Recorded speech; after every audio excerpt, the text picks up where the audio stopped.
Muchos se preguntan en el mundo por qué tenemos los cubanos esta fascinación por los Estados Unidos y por qué, a pesar de haber estado sometidos durante 65 años a la propaganda antinorteamericana de la dictadura castrista, nunca lograron despertar en el pueblo un genuino sentimiento adverso a Norteamérica. Yo te voy a dar la respuesta a estas preguntas, si es que no la sabes, y es porque Estados Unidos está en el origen de la nación y la nacionalidad de los cubanos. Gracias a la intervención norteamericana pudimos sacudirnos el yugo español. Quien te diga que ya estábamos ganando la guerra cuando los americanos intervinieron de manera oportunista, sencillamente te está engañando. Íbamos ya por la tercera guerra contra España y no estábamos avanzando. España tuvo en Cuba más soldados que los que tuvo en todas sus restantes colonias. No querían perder Cuba. Les dolió y les sigue doliendo aún, sino, ¿de dónde viene esa frase de consuelo cuando han perdido en grande? Más se perdió en Cuba. En este video te voy a hablar del periodo en que los americanos estuvieron en Cuba, después de ganar la batalla de la Bahía de Manila en Filipinas y de reventar los barquitos de madera del almirante Cervera en la Bahía de Santiago de Cuba, que, valiente como buen español, hizo frente al acero americano a sabiendas de que había perdido antes de que empezara el combate. La cosa fue así. La guerra de 1895, la última de las tres que libramos contra España, fue particularmente sangrienta y devastadora desde el punto de vista económico, con la destrucción de cultivos y centrales azucareros, lo que hizo levantar una ceja al tío Sam, cuyos ciudadanos tenían ya importantes intereses en la industria cubana del azúcar. Eran los tiempos en que el gran país cuidaba los intereses de sus ciudadanos, como debe de ser. Por esta razón, enviaron al acorazado Maine a cuidar los intereses norteamericanos en la isla, y al Maine le dio por explotar en la bahía de La Habana el 15 de febrero de 1898, matando a 266 marineros. La explosión fue atribuida a un acto de sabotaje español y bajo el lema de «Recuerda el Maine, al infierno con España». Estados Unidos le declaró la guerra, que ganaron en un 2-3, porque la diferencia era de león a mono, con el perdón de los monos que al menos se hubiesen subido a un árbol y nunca le hubiesen hecho frente al león. Así las cosas, firmaron el 10 de diciembre de 1898 el Tratado de París.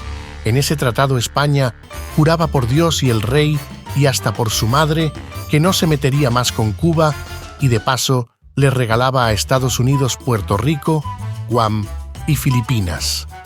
La ocupación militar de Cuba por Estados Unidos comenzó oficialmente en enero de 1899, bajo la justificación de restaurar el orden y preparar a Cuba para un gobierno autónomo y democrático, y lo cumplieron. El general John R. Brooke fue el primer gobernador militar, seguido por Leonard Wood en 1899. Así comenzó el gran programa de transformación de la isla, modernizando la administración, la salud pública, la educación y la infraestructura deficiente que habían dejado los españoles. Como también sucedería después, mientras algunos líderes cubanos apoyaron las reformas introducidas por los estadounidenses, otros decían estar preocupados por las segundas intenciones detrás de las acciones de los americanos, porque ya se sabe que de lo bueno no dan tanto, pero se equivocaban. Los norteamericanos estuvieron en Cuba solo 3 años. Estuvieron una segunda vez durante la República, cuando don Tomás Estrada Palma solicitó la intervención de los Estados Unidos en 1906, invocando la Enmienda Platt, que permitía la intervención estadounidense en Cuba para mantener el orden y la independencia de la isla.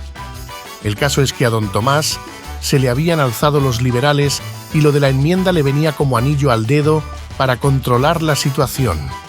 Ahí fue cuando los norteamericanos se dieron cuenta del poco favor que se habían hecho a sí mismos al imponer la enmienda Platt. Les habían dado a los políticos cubanos un instrumento para resolver sus chanchullos.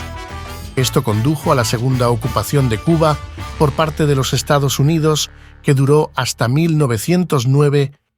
En ese periodo de 1898 a 1902, los interventores transformaron la salud pública.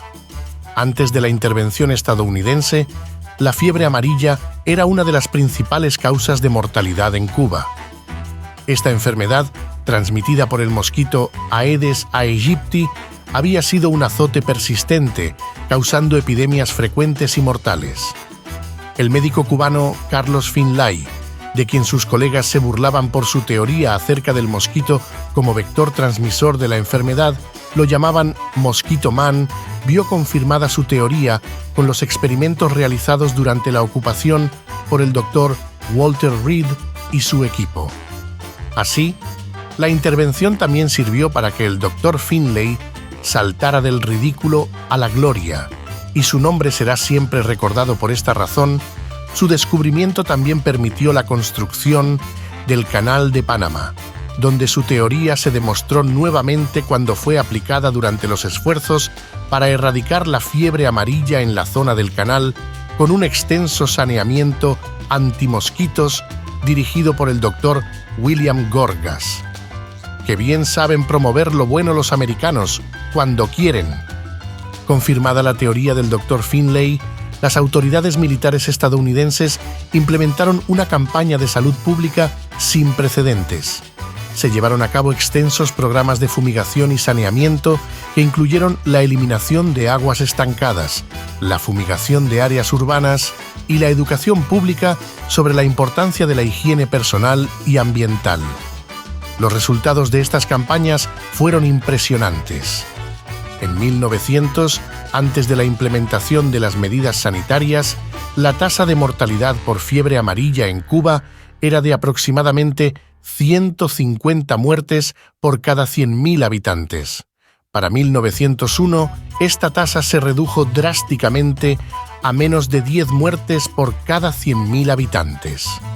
Este descenso en la mortalidad no solo salvó miles de vidas, sino que también transformó a La Habana y otras ciudades cubanas en lugares más seguros y saludables para vivir.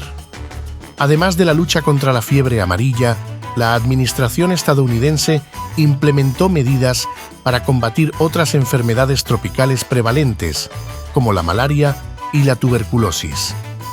Se mejoraron las condiciones sanitarias en general mediante la construcción de sistemas de alcantarillado y la provisión de agua potable, lo que tuvo un impacto directo en la reducción de enfermedades transmitidas por el agua. Estas mejoras en la salud pública no solo tuvieron un impacto inmediato, sino que también establecieron un modelo de intervención sanitaria que sería emulado en otras partes del mundo. El éxito de estas campañas demostró la efectividad de las intervenciones centradas en la salud pública y la prevención de enfermedades, y sucedió un acontecimiento de importancia mundial, el surgimiento de la medicina tropical moderna. Esta ocupación norteamericana debe ser reconocida por su contribución significativa y positiva a la salud pública en Cuba y en el mundo, porque las acciones tomadas durante este periodo no solo mejoraron las condiciones de vida de generaciones de cubanos, sino que también proporcionaron un legado duradero de conocimiento y prácticas en el campo de la salud pública. Estos esfuerzos destacan un capítulo en la historia médica donde la colaboración internacional y el enfoque científico lograron superar uno de los mayores desafíos de salud de la época. Si te preguntabas de dónde viene la fama de buenos médicos de los cubanos, comenzó ahí, muy anterior al desgobierno de Fidel Castro y sus secuaces. También reformaron la educación, implementaron reformas educativas profundas, diseñadas para erradicar el analfabetismo, modernizar el sistema educativo y preparar a los ciudadanos para la vida en una república democrática. Estas reformas, impulsadas por las autoridades de ocupación con la colaboración de educadores cubanos, dejaron un legado duradero. Antes de 1898, el sistema educativo cubano estaba limitado principalmente a la élite, con muchas regiones, especialmente rurales, careciendo de acceso a educación básica. La tasa de analfabetismo era alta y la educación pública no era una prioridad para el colonialismo español, que más bien centraba sus esfuerzos en la religión y el control ideológico a través de pocas instituciones educativas. La administración del general Leonard Wood puso un énfasis particular en la educación como medio para pacificar y americanizar la isla. Se consideraba que la educación no solo era crucial para el desarrollo económico y social, sino también para la estabilidad política. En 1900 se estableció un departamento de educación en Cuba, dirigido por Alexis Fry, un educador reformista de Massachusetts, quien fue nombrado superintendente de escuelas en Cuba. Fry y su equipo implementaron un ambicioso plan que incluyó la creación de más de 3.000 nuevas escuelas rurales y urbanas. Estas escuelas fueron diseñadas para ser inclusivas, proporcionando educación gratuita a niños de todas las clases sociales. Se importaron miles de muebles escolares, libros y materiales didácticos de los Estados Unidos y se adoptó un nuevo currículo que enfatizaba la lectura, escritura, matemáticas y civismo, siguiendo el modelo del sistema educativo estadounidense. Uno de los focos principales de las reformas fue la profesionalización y formación de los docentes. Se incrementó el número de escuelas normales para la formación de maestros, institución que ya existía en Cuba. Estas écoles normales se originaron en Francia y el término normal se refiere a que estaban diseñadas para crear un modelo o norma de formación docente que pudiera ser replicado en otras escuelas. No porque existieran al mismo tiempo escuelas anormales, esas no se conocían aún, las fundaron mucho tiempo después los comunistas en Cuba. Estos programas buscaban elevar el estándar de enseñanza y asegurarse de que los maestros estuvieran preparados para impartir un currículo moderno y efectivo. Además, se organizó un programa de becas para enviar a jóvenes cubanos a universidades en los Estados Unidos, con el fin de que continuaran su formación y regresaran a Cuba como líderes en sus campos educativos. ¡Qué malos que son los pinches gringos! Incentivaron la economía, la diversificaron y modernizaron la manera de producir bienes. Antes de la intervención estadounidense, la economía cubana estaba dominada por el monocultivo de la caña de azúcar. Durante la ocupación, el gobierno militar estadounidense, liderado por el general Leonard Wood, extendió la red de ferrocarriles y el desarrollo de sistemas de telecomunicaciones, lo que facilitó un mejor acceso a los mercados, tanto internos como externos, y ayudó a diversificar la economía más allá del azúcar hacia otros cultivos como el tabaco y los cítricos. Un elemento notable fue la introducción de tecnología y técnicas agrícolas modernas. Estas iniciativas no solo aumentaron la producción agrícola, sino que también buscaron mejorar las condiciones laborales en el campo. La mecanización de algunos procesos agrícolas ayudó a reducir la actividad manual y a mejorar los ingresos y la calidad de vida de los trabajadores agrícolas. Uno de los aspectos importantes en este periodo fueron las políticas para favorecer la inversión extranjera. Se modernizó el registro de la tierra, creando un ambiente más seguro y estimulando la economía. El desarrollo de un fuerte vínculo económico con los Estados Unidos favoreció a largo plazo a Cuba, que durante la República vio crecer su economía muy por encima de la mayoría de los países de Latinoamérica e incluso por encima de algunos países europeos, como la antigua metrópoli, España, desde donde muchos emigraban hacia Cuba en busca de un mejor futuro económico. Como parte de las campañas de salud pública para combatir enfermedades como la fiebre amarilla y la malaria, se mejoraron los sistemas de agua potable y alcantarillado en las principales ciudades. La Habana, en particular, vio grandes inversiones en su sistema de saneamiento, lo que resultó en una disminución significativa de enfermedades transmitidas por el agua y vectores. La influencia estadounidense se vio reflejada en la arquitectura, con la construcción de edificios públicos, hoteles, bancos y residencias que seguían estilos arquitectónicos modernos. Este boom constructivo ayudó a transformar el paisaje urbano de La Habana y otras ciudades cubanas, dotándolas de un aire más cosmopolita y moderno. La ocupación norteamericana de Cuba no solo transformó su infraestructura política y económica, sino que también dejó una huella indeleble en el tejido cultural y social de la isla.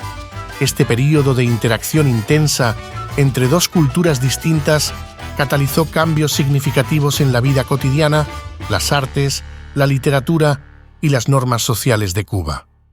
La presencia estadounidense aceleró la modernización de la vida cotidiana en Cuba en varios aspectos, especialmente en la adopción de tecnologías como el automóvil y el teléfono, y en la incorporación del cine y de nuevas formas de música y danza. Además, se introdujeron prácticas y bienes de consumo estadounidenses, lo que a menudo era percibido como una americanización de la cultura cubana. Las reformas educativas implementadas durante la ocupación introdujeron en Cuba una filosofía educativa más pragmática y utilitarista. La educación dejó de ser un privilegio de élites y se extendió más ampliamente, lo que promovió un mayor sentido de igualdad y movilidad social. Además, el enfoque en la educación cívica preparó a las nuevas generaciones para participar en la vida democrática de la isla, fomentando un sentimiento de nacionalismo y responsabilidad cívica. La ocupación trajo consigo un florecimiento de los medios de comunicación, con la fundación de nuevos periódicos y revistas que no solo estaban destinados a informar, sino también a formar y opinar sobre la nueva realidad política y social. Este fue un tiempo donde el periodismo comenzó a jugar un rol crucial en la formación de la opinión pública cubana. La música cubana, especialmente el son y el danzón, se vieron influenciados por ritmos y estilos estadounidenses, dando lugar a nuevas formas musicales. Esta fusión cultural fue evidente en el surgimiento de formatos y géneros que más tarde serían fundamentales para la música popular cubana. Los cubanos somos, sin lugar a duda, el pueblo más pro-norteamericano de Latinoamérica. Esto es debido a una historia de interacción temprana, prolongada y beneficiosa. Desde la independencia de Cuba de España en 1898, en la que Estados Unidos jugó un papel crucial, ha existido una interacción significativa entre Cuba y Estados Unidos.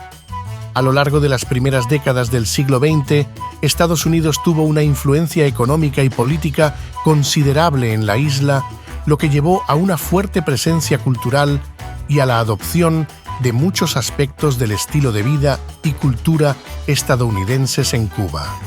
La proximidad geográfica de Cuba a Estados Unidos ha facilitado un intercambio constante y directo entre los dos países, desde el turismo hasta los negocios y la cultura. Esto ha promovido una familiaridad y una afinidad hacia la cultura estadounidense que puede ser más intensa comparada con otros países de Latinoamérica que están más lejos geográficamente. Desde la Revolución Cubana de 1959, la mayor desgracia que ha sufrido y sigue sufriendo Cuba, más de 1 millón de cubanos han emigrado a Estados Unidos, formando una comunidad diaspórica significativa, especialmente en Florida. Los fuertes lazos familiares y las redes entre los cubanos en la isla y sus familiares en Estados Unidos han fomentado una visión positiva hacia Estados Unidos como un lugar de oportunidad y refugio político. La música, las películas, la moda y otros aspectos de la cultura popular estadounidense han tenido una audiencia receptiva en Cuba. Estos lazos son tan fuertes y auténticos que, aunque la tiranía comunista ha pasado 65 años presentando a los Estados Unidos como el enemigo, no han logrado hacer mella en el sentimiento pro-norteamericano de los cubanos.